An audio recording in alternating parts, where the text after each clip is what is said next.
और बनिहाल आज भी इस जदीद दौर में बस स्टैंड के लिए परेशान है। यहाँ का ट्रांसपोर्ट बस स्टैंड के लिए परेशान है। और टैक्स दो जगह, एक टाउन में दो जगह उनसे टैक्स वसूला जाता है। जब एंट्री पॉइंट से अंदर आते हैं तो वहां पे भी टैक्स लिया जाता है, और जहां पार्किंग करते हैं वहां पे अलग टैक्स लिया जाता है। भाई आपके पास जब पार्किंग ही नहीं है, आपके पास कोई बस स्टैंड ही नहीं है, मैं बनिहाल के लोगों को ये कहना चाहता हूं कि आप लोग किन लोगों को एमएलए बना रहे हैं? ये जो आपका बस स्टैंड नहीं आज तक बना पाए, आप इन्हीं लोगों को आगे लाते हो।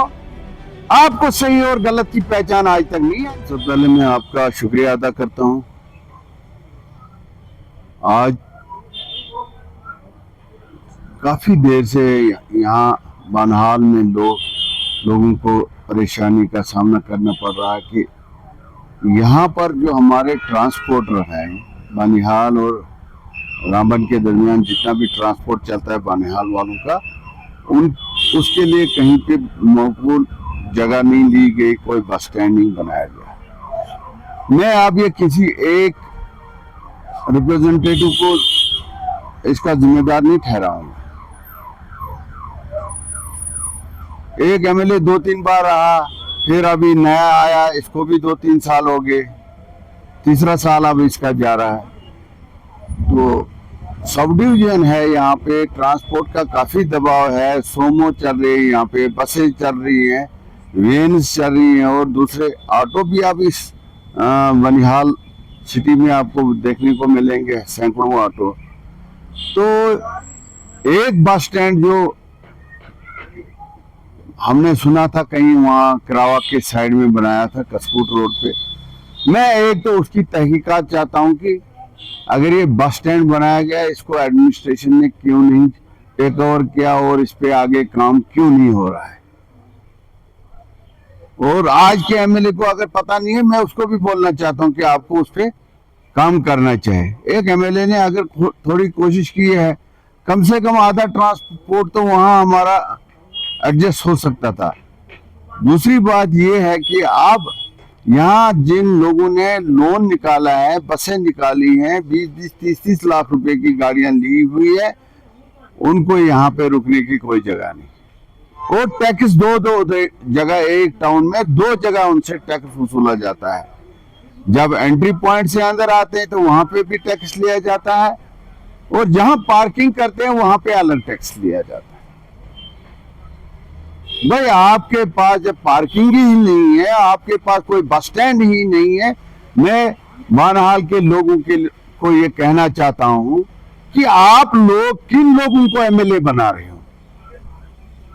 ये जो आपका बस स्टैंड नहीं आज तक बना पाए, आप इन्हीं लोगों को आगे लाते हो।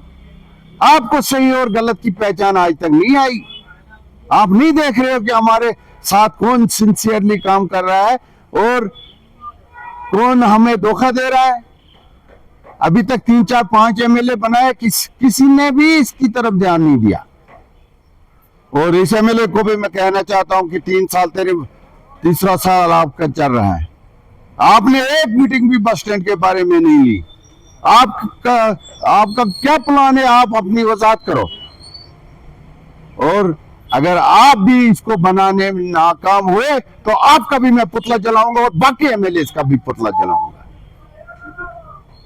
हमारे लोगों को यहाँ मुसीबत है, और बनिहाल आज भी इस जदीद दौर में बस स्टैंड के लिए परेशान है। यहाँ का ट्रांसपोर्ट बस स्टैंड के लिए परेशान है। ये नाकामी यहाँ के रिप्रेजेंटेटिव्स की है, जो बार बार एमएलए बने, या अभी एमएलए सिटिंग एमएलए जो है, ये उसी नाकामी है।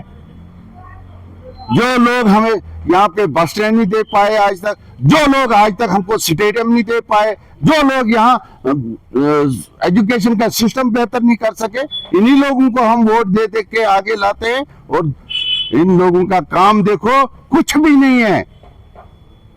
और मरकजी स्कीमों पे जा जाके फीता काटना इनका काम रहा है, बाकी इनका कोई काम नहीं है, कोई कंट्रीब्यूशन नहीं है। मैं एज ए पॉलिटिशियन जो 30 से 35 साल से लोगों के बीच में इधर हूं, आप लोगों का कोई कंट्रीब्यूशन खुद से नहीं है, कोई आपकी कोई प्लानिंग नहीं है। आप कहां पैसा फेंक रहे हो, किन लोगों को के बीच में आप बांट रहे हो, इसका हिसाब लिया जाएगा। वक्त आएगा, वक्त पे हम आपका हिसाब लेंगे। मैं आवाम को कहना चाहता हूँ, बनिहाल के लोगों को कहना चाहता हूँ, पूरी कॉन्स्टिट्यूंसी के लोगों को कहना चाहता हूँ, आप बेदार हो जाओ। देखो अपने वोट की कीमत आपको आज तक पता नहीं लगा। आप किन लोगों को सामने ला रहे हो जिन्होंने आपको धोखे के सिवा कुछ भी नहीं दिया। तो मैं ज्यादा कुछ नहीं कहते हुए ये उम्मीद करूंगा कि ये हमारे एडमिनिस्ट्रेशन भी इसकी तरफ ध्यान दे। जो एक बस स्टैंड यहाँ पे शुरू किया गया था उसका क्या हाल है, वो क्या उधर कितना पैसा आज तक खर्च किया गया, उसके बाद उसको टेक ओवर क्यों नहीं किया गया, उसको हाथ में क्यों नहीं लिया जा रहा है? क्या वो पैसा सरकारी पैसा नहीं था, वो हमारे लोगों का टैक्स का पैसा नहीं है क्या? आपके खिलाफ भी हम कार्रवाई करवाएंगे। आप पिछले 2-3-4 साल से यहाँ पे क्या कर रहे हो? आप भी तो बड़ी बड़ी कुर्सियों पे बैठे हो। हम पिछले 4-5 बार मीडिया के जरिए से एडमिनिस्ट्रेशन को ये बार बार आवाज दे रहे हैं कि यहाँ पे करोड़ों का जो ये शॉपिंग कॉम्प्लेक्स बना है म्यूनिसिपैलिटी का, उसमें टॉयलेट बने हैं, उसका दरवाजा खोल दिया जाए ताकि दूर दराज इलाकों से जो हमारी माएँ और बहनें इस कस्बे में आती है वहां उनको बैतुल खुला कहीं मैसर नहीं है।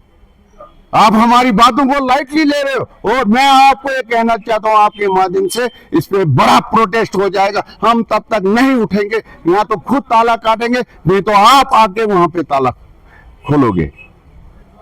तो मैं ज्यादा कुछ नहीं कहते हुए मैं लोगों से फिर से अपील करूंगा, खरे और खोटे में पहचान रखो। खुदा हाफिज।